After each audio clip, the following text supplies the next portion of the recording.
Okay, Walk Two Moons, Chapter 11, Flinching. So we learned what defensive means last week, so we're going to look for evidence that both Phoebe and Sal are defensive about their own families. Okay. Early the next morning, we left Wisconsin and drove on, eating up the road through the lower rim of Minnesota. The land here was hilly and green. Forest tucked in close behind the road, and the air smelled of pine. At last, Gramps said. Some scenery. I love a place that has scenery, don't you, Chickabiddy? I had not said anything about what had happened the day before, about being scared down to my very bones when I thought they had left me. I don't know what came over me. Ever since my mother left us that April day, I suspected that everyone was going to leave, one by one. I was glad to be able to go on with Phoebe's story, because when I was talking about Phoebe, I wasn't thinking about much else. Did Phoebe get any more messages? Graham asked. She did, the following Saturday. Phoebe and I were going to Mary Lou's again. As we left Phoebe's house, there on the front steps was another white envelope with a blue sheet of paper inside.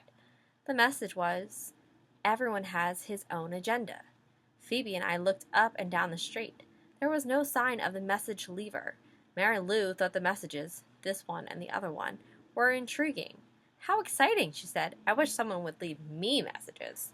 Phoebe thought the messages were spooky. It was not the words that bothered her, nothing too frightening there. It was the idea that someone was sneaking around and leaving them on her porch. She worried that someone was watching their house, waiting for the right moment to leave the message. Phoebe was a champion worrier. We tried to figure out what the message meant. Okay, Phoebe said, an agenda is a list of things to be discussed at a meeting. So maybe it was for your dad, I suggested. Does he go to meetings? Okay, so I just want to stop and talk about this message. So since this message is our second mysterious one, I'm going to stop for a moment and determine the importance. So both messages use male pronouns, his, right? So I have to decide whether that means that both the author or the person for whom the message is intended are male. And if so, that would seem to suggest that the author is the lunatic, right? And the recipient, the person who's supposed to get it, would be Phoebe's father. But I know that sometimes in formal language, people use the words man or his to refer to all people. So I don't think that the choice of these male pronouns helps to solve the mystery, so I'm going to have to keep looking for other clues.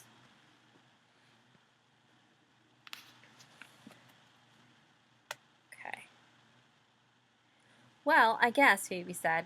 He's ever so busy all day long. Maybe it's from his boss, Mary Lou said. Maybe your father hasn't been conducting his meetings very well. My father is very organized, Phoebe said. What about the other message? Mary Lou said. Don't judge a man until you've walked 2 moons in his moccasins. I know what it means, I said. I've heard my father use it lots of times. I used to imagine that there were 2 moons sitting in a pair of Indian shoes, but my father said it means that you shouldn't judge someone until you've walked in their moccasins, until you've been in their shoes, in their place. And your father says this often? Phoebe said. I know what you're thinking, I said, but my father isn't creeping around leaving those messages. It isn't his handwriting. When Ben came into Mary Lou's room, she asked him what he thought it meant. He took a sheet of paper from her desk and quickly drew a cartoon. It was a little spooky because what he drew was identical to what I used to imagine, a pair of Indian moccasins with 2 moons in them. Maybe, Mary Lou said to Phoebe, your father is being too quick to judge people at work. He needs to walk in their moccasins first. My father does not judge too quickly, Phoebe said. You don't have to get defensive, Ben said. I am not getting defensive. I'm just telling you that my father does not judge too quickly. Later, we went to the drugstore. I thought it was going to be only me and Phoebe and Mary Lou going. But by the time we left the house, we had accumulated Tommy and Dougie as well. At the last minute, Ben said he was coming too. I don't know how you can stand it, Phoebe said to Mary Lou. Stand what? Phoebe pointed to Tommy and Dougie, who were running around like wound-up toys, making airplane noises and train noises and zooming in between us and then turning up ahead and falling over each other and crying and then leaping back up again and stalking each other and chasing after bumblebees. I'm used to it, Mary Lou said. My brothers are always doing beef-brained things. Ben walked right behind me all the way, which made me nervous. I kept turning around to see what he was doing back there, but he was just strolling along smiling. Tommy bashed into me, and when I started to fall backward, Ben caught me. He put his arms around my waist and held on to me, even after it was obvious that I was not going to fall. I could smell that funny grapefruit smell again, and feel his face pressed up against my hair. "Let go," I said, but he didn't let go. I had an odd sensation, as if a little creature was crawling up my spine. It wasn't a horrible sensation, more light and tickly. I thought maybe he dropped something down my shirt. "Let go," I said, and finally he did. It was at the drugstore that I got a little scared. Maybe I had been listening to Phoebe's tales of lunatics and axe murderers too much. Phoebe and I were looking at the magazines when I felt as if someone was watching us. I looked over to where Ben was standing, but he and Mary Lou were busy rummaging through the chocolate bars. The feeling did not go away. I turned the other way around, and there, on the far side of the store, was the nervous young man who had come to Phoebe's house. He was at the cash register, paying for something, but he was staring at us while he was handing his money to the clerk. I nudged Phoebe. "Oh no," she said, "the lunatic." Phoebe hustled over to Ben and Mary Lou. "Look quick, it's the lunatic." "Where?" "At the cash register." "There's nobody there," Mary Lou said. "Honest, he was there," Phoebe said. "I swear he was. Ask Sal." "He was there," I said. Later, when we had left Mary Lou and were on our way to Phoebe's house, we heard someone running up behind us. Phoebe thought we were doomed. "If we get our heads bashed in and that lunatic leaves us here on the sidewalk," she said. I felt a hand on my shoulder, and I opened my mouth to scream. But nothing came out. My brain was saying, "Scream! Scream!" but my voice was completely shut off. It was Ben. He said, "Did I scare you?" "That wasn't very funny," Phoebe said. "I'll walk home with you," he said, "just in case there are any lunatics around." He had difficulty saying lunatic. On the way to Phoebe's house, Ben said something odd. First, he said, "Maybe you shouldn't call him a lunatic." And, "Why not?" Phoebe said. "Because a lunatic it sounds like—" Oh, never mind. He would not explain, and he seemed embarrassed to have mentioned this in the first place. Then he said to me, "Don't people touch each other at your house?" "What's that supposed to mean?" "I just wondered," he said. "You flinch every time someone touches you." "I do not." "You do." He touched my arm. I have to admit, my instinct was to flinch, but I caught myself.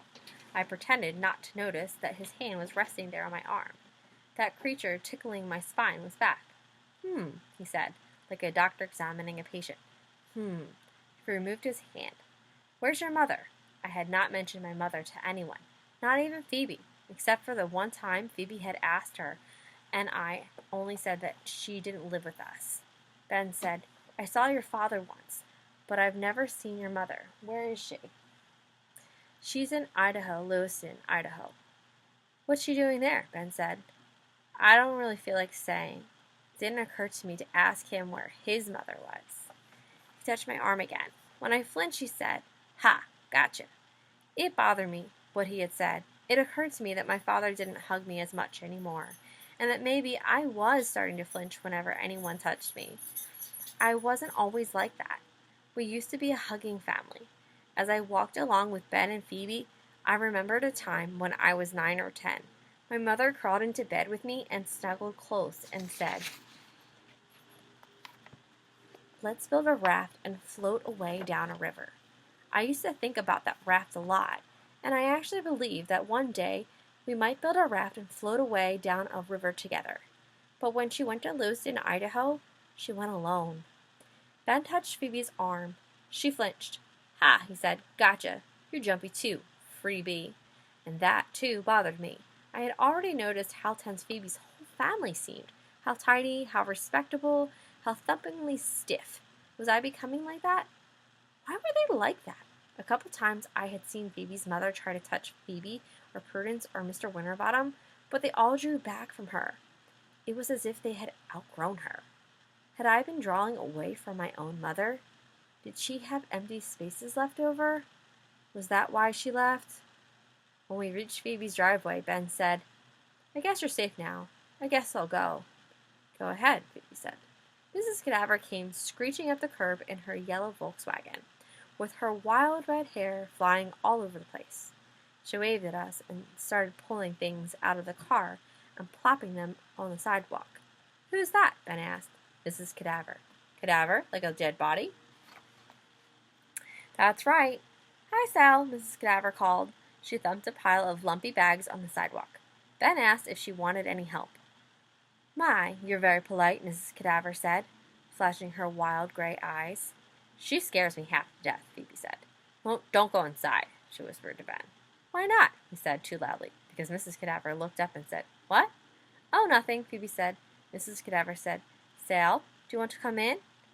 "I was just going to Phoebe's," I said, glad for an excuse. Phoebe's mother came to her front door. "Phoebe, what are you doing? Are you coming in?" We left Ben. As we were going to Phoebe's house, we saw Ben lift something off the sidewalk. It was a shiny new axe. Phoebe's mother said, "Is that Mary Lou's brother? Was he walking you home? Where's Mary Lou?" "I hate it when you ask me 3 questions in a row," Phoebe said. Through the window, we could see Ben's lugging the axe up the front steps of Mrs. Cadaver's house. Phoebe called out, "Don't go in!" But when Mrs. Cadaver held the front door open, Ben disappeared inside. "Phoebe, what are you doing?" her mother asked. Then Phoebe pulled the envelope out of her pocket, the envelope containing the newest message. "I found this outside," Phoebe said. Mrs. Winterbottom opened the envelope carefully, as if it might contain a miniature bomb. "Oh, sweetie," she said. "Who is it from? Who is it for? What does it mean?" Phoebe explained what an agenda was. "I know what an agenda is, Phoebe. I don't like this at all. I want to know who is sending these." I was waiting for Phoebe to tell her about seeing the nervous young man at the drugstore, but Phoebe didn't mention it. A little later, we saw Ben leave Mrs. Cadaver's house. He appeared to be all in one piece.